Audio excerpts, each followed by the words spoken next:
I was like, this guy's my hero. You know what I mean? I kept turning around to this little Malaysian driver. I said, you drive. You just drive this thing and get it the hell out of here. And he kept turning back saying, no, we stay. And just kept saying, we have to stay here.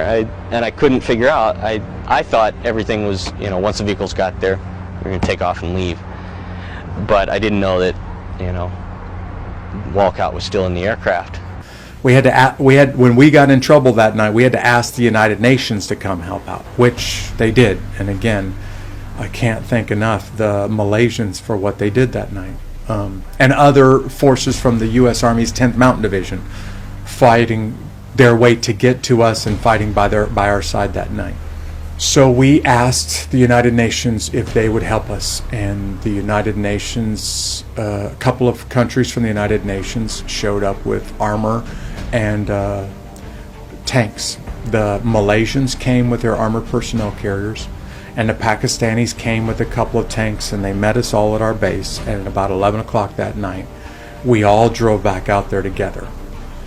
The Malaysian armored personnel carriers, I can't compliment these guys enough for their courage. They basically kept a driver and a gunner in those vehicles and then handed the rest of it over to us and said, we'll go wherever you ask us to go. We'll do whatever you ask us to do tonight. We're here to help out.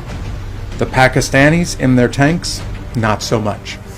They rolled in there, got shot at a time or two, and rolled right back out of there and left the Humvees and these Malaysian APCs in the city streets. In the rescue operation, one Malaysian soldier died when an RPG hit his Condor vehicles. 19 American forces and 1 Pakistani army were also killed. Meanwhile, 73 Americans, 7 Malaysian and 2 Pakistani army were wounded. Somali casualties were heavy, some estimate around 2,000 militias and local civilians.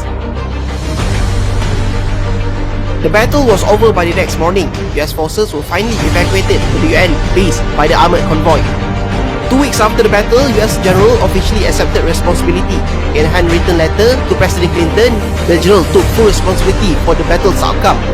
He wrote that the army had adequate intelligence for the mission and that the objective of capturing the target was met despite sustaining heavy casualties.